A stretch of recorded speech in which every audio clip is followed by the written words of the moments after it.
camera camera हैन नि recording हो यसले गर्छ गरम रेकर्ड कि नगरम नगर्नु नगरम पैसा त दिनु अंकल हामी तपाईलाई अंकल नभने एको अनि दादा तपाईहरु नत्र हामी तपाई ल ए हो तिमीलाई मात्र दियो भने उताबाट जान मिल्छ हो अनि म यहीँबाट घुमे भने नि हैन हामी दुई जनालाई दिनु हामी उता टोलकोलाई मलाई टोल्ने अनि उताबाट जानु अनि एक जना आउँछ अनि छोड्दिनु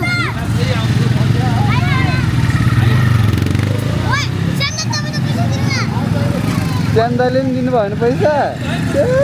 चन्दले पनि काममा लाग्नु कति कति पैसा चाहियो तिमीलाई 1 रुपैयाँ भने हुन्छ 1 रुपैयाँ 5 रुपैयाँ कि 10 रुपैयाँ तिमीलाई कति पैसा चाहियो यो हाम्रै टिम ह तिम्रो टिम हो मैले ना छोडे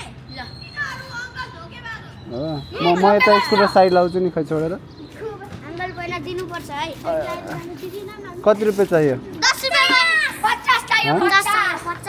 क्यामेरा 50 50 तिमीलाई 50 तिमीलाई 50 तिमीलाई आमा 50 रुपैयाँ भइदिएको म यस्तो स्कुटर चढेर हिँड्थेँ होला त अनि देखियो खटारी खटार बेच्नु न अनि गाडी आइहाल्छ मेरो खानदानकै पहिलो साधन यही हो भाइ त्यही भएर नबेचेको अंकल दिनु न त पैसा अङ्कल नभन न अङ्कल भन्ने दिनुस् न किन भिडियो बनाइराको म राख्नलाई तिमीलाई म भाइरल बनाइदिन्छु भाइरल बनाइदिनु अंकल मसँग पैसा छैन तिम्रो मसँग पेन्सिल छ पेन्सिल दिनु पेन्सिल दिनु 1 2 3 4 कस्तो नाइ के भयो पेन्सिल दिन न पेन्सिल दिन पैसाले के गर्छौ भाइ पढ्न मिलाइहाल्छ पूजा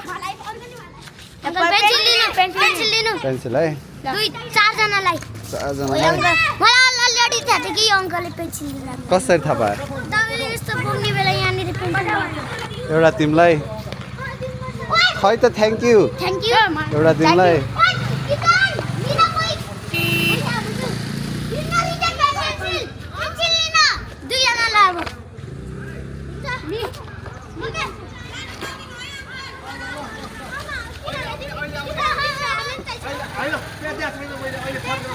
कहाँ बाइक आइरहेछ के भन्नुपर्छ पैसा चाहिँ वेलकम म जाम म स्कुटर यहीँ राख्छु होइन म अरूलाई नि पेन्सिल बाँडेर आउँछु मेरो स्कुटर चाहिँ हेरिदेऊ मेरो पेन्सिल यो पन्जा नि यहीँ छ है ल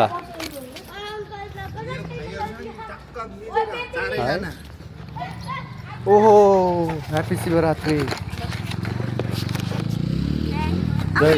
जय शम्भु के हजुर त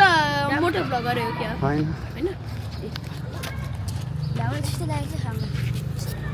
धन्यवाद वेलकम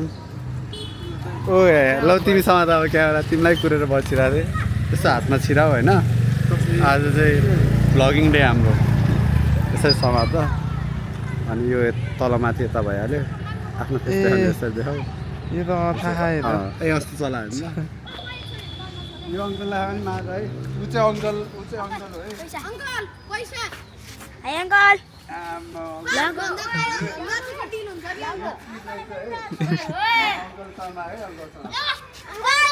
हेलो पैसा दिएर म hello welcome to my channel तर ब्लर हुने रहेछ दाइ हो हैन ब्लर त्यो के हल्लिएपछि ब्लर हुने जस्तो लाग्यो कि वेलकम टु माय च्यानल अनि